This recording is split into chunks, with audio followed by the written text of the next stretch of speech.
हरिओम प्रिय दर्शकों, यदि आपकी मेष राशि है या आपकी मेष लग्न है तो ये वीडियो आपके लिए है। इस वीडियो में हम चर्चा करेंगे कि मंगल अब आपका मंगल करेंगे और मंगल कई राजयोग बनाने वाले हैं। और राजयोग कहा जाए तो बहुत ही महत्वपूर्ण बनने वाले हैं और इनके प्रभाव भी आपके जीवन में दिखेंगे, परंतु इसके लिए उपाय करना बहुत जरूरी है। क्या उपाय करने होंगे ये भी समझेंगे, क्या ग्रहस्थिति है, कौन कौन से राजयोग बन रहे हैं और सभी कुछ डिटेल में समझेंगे। वीडियो को पूरा देखिएगा जिससे आपको पूरी जानकारी मिल सके। आइए जानते हैं सबसे पहले कि मंगल की स्थिति क्या है।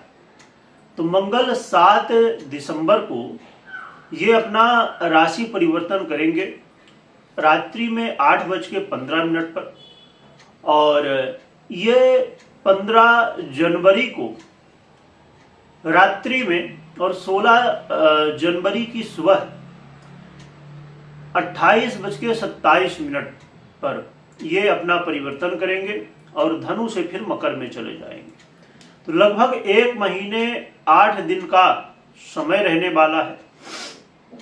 ये गोचर काल आपके जीवन में बहुत महत्वपूर्ण होगा, क्योंकि अब जो आपके लग्नेश हैं, लग्न के अधिपति हैं, यदि आपकी राशि है तो राशि के अधिपति हैं, और इनका जब चेंज होता है, परिवर्तन होता है, तो स्वाभाविक रूप से आपके जीवन में भी बहुत कुछ चेंज हो जाता है।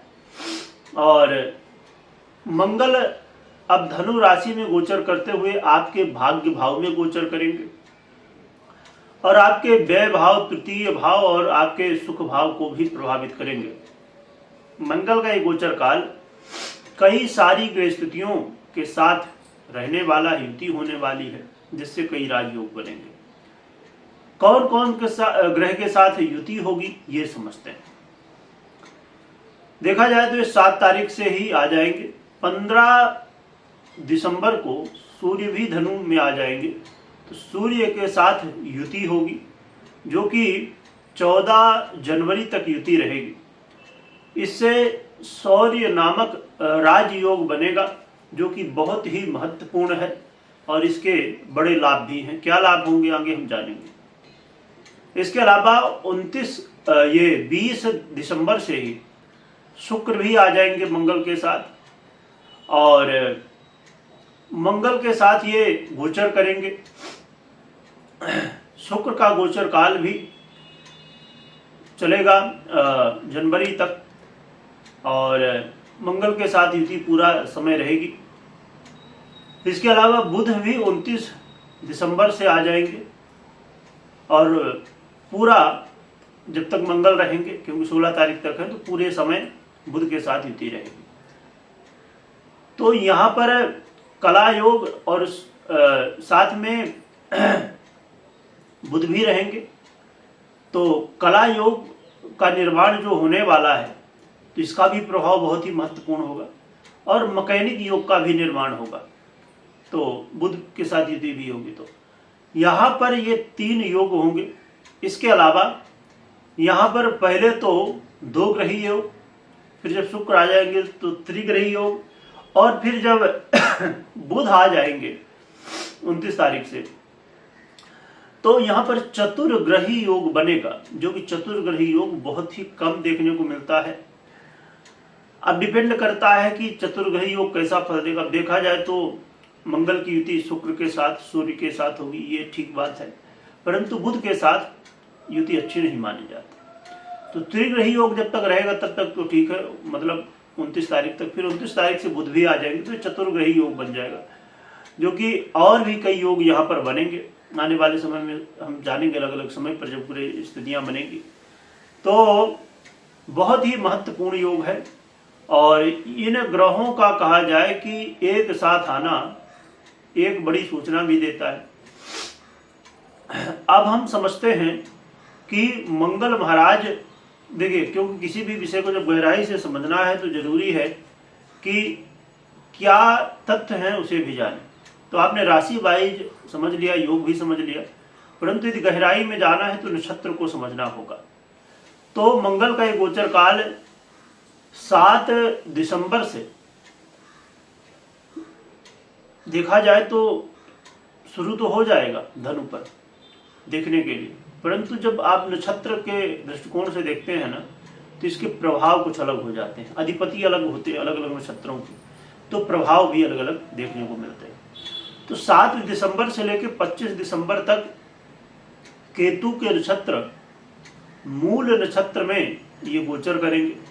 केतु का नक्षत्र है, तो केतु के नक्षत्र में गोचर करना उतना श्रेष्ठ फल नहीं माना जाता है। और इसके बाद फिर मूल के बाद पूर्वाषाढ़ा में 25 दिसंबर से गोचर करना शुरू करेंगे।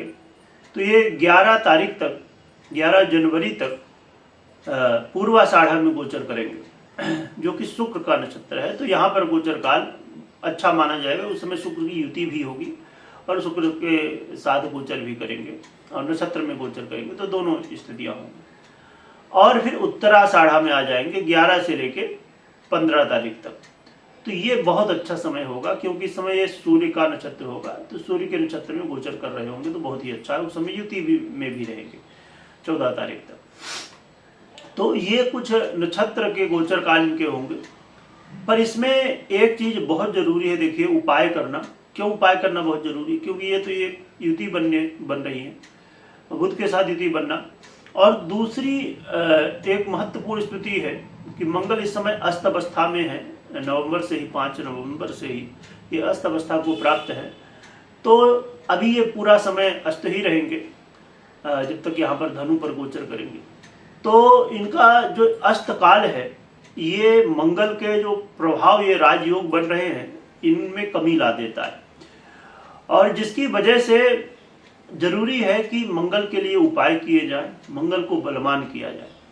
तो उपाय जरूर समझिएगा और करिएगा, जिससे मंगल के हम जो राजयोग और सब स्थितियां बन रही हैं, हम फल समझ रहे हैं, तो वो मिले। क्योंकि यदि मंगल को बलवान नहीं करते तो फिर जो हम ये फल समझेंगे ये फल संभवतः ना मिले। चलिए समझते हैं कि क्या फल देने वाले हैं मंगल। मंगल का ये गोचर काल आपके जीवन में भाग्य में वृद्धि करेगा।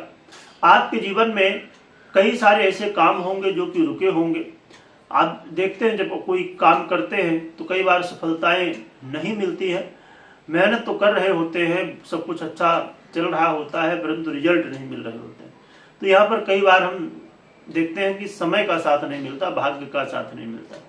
तो मंगल अब आपके भाग्य की वृद्धि करेंगे, और ये जो सब योग संयोग बन रहे हैं तो इससे भाग्य में वृद्धि होगी, और आपके अंदर शौर्य, आपके अंदर एनर्जी की भी वृद्धि होगी, जिससे हर एक काम को करने के लिए मन बिल्कुल लालायित रहेगा कि चलो ये भी कर लेते हैं, अब ये काम हो गया तो फिर दूसरा काम कर लेते हैं, फिर और भी काम कर लेते हैं। जिससे आपके अंदर जो ये एनर्जी होगी और काम करने की जो आपकी क्षमता है वो बढ़ेगी। तो ये बहुत अच्छा है, आपके जीवन में सफलताएं कई क्षेत्रों में देखने को मिलेंगी।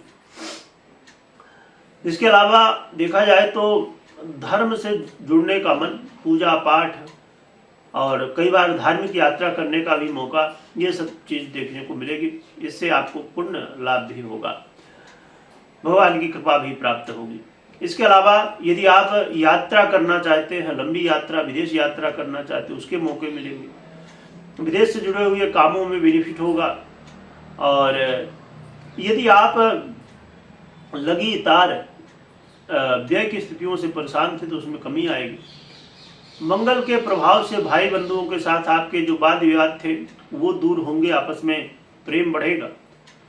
सोशल मीडिया से जुड़े हुए हैं और यदि मंगल से रिलेटेड कंटेंट है तो यहाँ पर आपको सफलताएं देखने को मिलेंगी।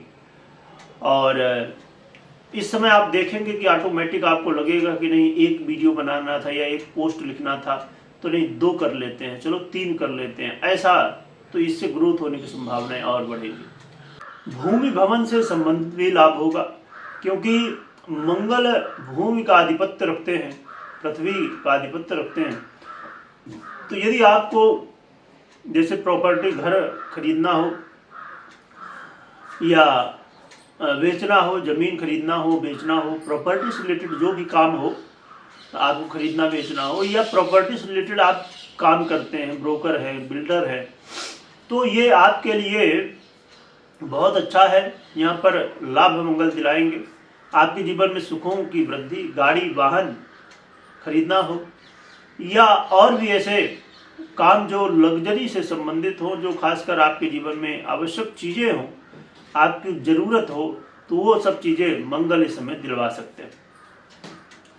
किसी मित्र से मुलाकात हो सकती है और ऐसे में उन लोगों को भी बेनिफिट होगा जो कि पब्लिक से जुड़े हुए हैं, खासकर जो दलाली का काम करते हैं कहा जाए, या जैसे ब्रोकर भी होते हैं, या और भी बहुत सारे दलाली के काम हैं। तो ऐसे कामों को भी लोगों को बड़ा अच्छा बेनिफिट इसका मंगल का मिलने वाला है। तो ये कुछ ग्रह स्थितियाँ हैं जिनका बेनिफिट आपको मिलेगा इन क्षेत्रों में। मंगल इसके अलावा आपके जीवन में कई सारे लाभ देंगे, परंतु यहाँ पर अब ये बहुत समझना जरूरी है कि मंगल ये फल तभी दे पाएंगे जब आप मंगल को बलवान कर पाए। तो मंगल को बलवान करने के लिए कुछ उपाय हैं जो कि हम समझ लेते हैं, और ये भी बहुत ज़रूरी है कि मंगल की स्थिति आपकी पर्सनल कुंडली में कैसी है, क्योंकि मंगल यदि अच्छी अवस्था में होंगे तो फिर ये रिजल्ट मिलने की संभावनाएं बहुत ज़्यादा बढ़ जाएगी, परंतु यदि पीड़ित है तो फिर ये रिजल्ट नहीं मिलते। इसकी जगह इन सब क्षेत्रों में फायदे की जगह नुकसान हो सकता है। तो क्या उपाय करना चाहिए मंगल के लिए, आइए समझते हैं। मंगल को प्रसन्न करने के लिए हनुमान जी की आराधना सर्वश्रेष्ठ होती है। तो हनुमान चालीसा का पाठ करें, हनुमान जी के दर्शन करें, या हनुमान जी को चोला चढ़ाएं, सिंदूर चढ़ाएं, जो भी आपसे सेवा बन सकती हो तो आप अपने अनुसार कर सकते हैं। और हनुमान जी का यंत्र आता है हनुमत यंत्र, उसे अपने घर में स्थापित कर सकते हैं। साथ में मंगल यंत्र भी आता है, तो मंगल यंत्र और हनुमान यंत्र को अपने घर में विधि विधान से स्थापित करके और पूजन आराधन करें, तो इससे मंगल बहुत बलवान होते हैं। और मंगल के रत्न मूंगा को भी धारण किया जा सकता है, जिससे जो लाल मूंगा होता है उसे यदि धारण किया जाए तो मंगल को बहुत बल मिलता है। इसके अलावा आप मूंगा की माला भी आती है, तो मूंगा की माला से मंगल के मंत्रों का, ओम भौमाय नमः या अन्य मंगल के मंत्रों का जप कर सकते हैं, जिससे मंगल को बल मिलेगा। 3 मुखी या तो 11 मुखी रुद्राक्ष धारण कर सकते हैं, जो कि बहुत ही सरल है, बड़ी आसानी है, क्योंकि और बाकी उपाय में हो सकता है कि थोड़ा करना मुश्किल हो, पर रुद्राक्ष धारण किया जा सकता है बहुत ही आसानी से। और या तो रुद्राक्ष के 3 मुखी और 11 मुखी रुद्राक्ष का माला धारण कर सकते हैं। तो इन में से जो भी उपाय आप कर सकें तो करिए, जिससे मंगल को बल मिले। और आपके जो भाई हैं, छोटे हों बड़े हों, उनका सम्मान करिए। बड़े हैं तो आशीर्वाद लीजिए, छोटे हैं तो उनको प्रेम करिए, उनका सहयोग करिए। तो भाई से प्रेम रखने से भी मंगल ग्रह बहुत प्रसन्न होते हैं, तो ये कर सकते हैं आप। और हनुमत आराधना बहुत ही महत्वपूर्ण है इसमें, तो ये करिए। तो इन उपायों को करने से मंगल आपके बली होंगे। सभी उपायों को कर सकते हैं हमने जो जाना, या इसमें से कोई एक उपाय भी कर सकते हैं, तो जो भी आपकी व्यवस्था हो। और इसमें देखिए बहुत जरूरी, जैसे यंत्र हो या रुद्राक्ष हो या इत्यादि, सामग्री या सही होनी चाहिए, है ना, क्योंकि मार्केट में नकली चीज़ें बहुत मिलती हैं। तो सही चीज़ें यदि आपको लेना हो तो इस वीडियो को डिस्क्रिप्शन में लिंक मिल जाएगी। जब थोड़ा नीचे आप जाएंगे तो लिंक आपको मिल जाएगी डिस्क्रिप्शन में, और वहाँ से आप अपने हिसाब से देख सकते हैं, जो भी उपाय आप करना चाहें तो कर सकते हैं। हमेशा इस बात का ध्यान रखिए, जरूर चेक करिए कि कुंडली में आपके मंगल की स्थिति कैसी है।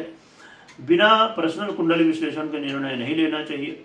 क्या दशाएं चल रही है, सभी कुछ देखने के बाद फिर निर्णय लीजिए, कुंडली विश्लेषण करने के बाद। तो हनुमान जी का खूब स्मरण करिएगा। जय श्री राम, जय बजरंगबली कमेंट में लिखिएगा, और खूब आराधना करिए, जिससे मंगल बली हो और आपको अच्छे परिणाम देखने को मिले। वीडियो देखने के लिए बहुत बहुत धन्यवाद।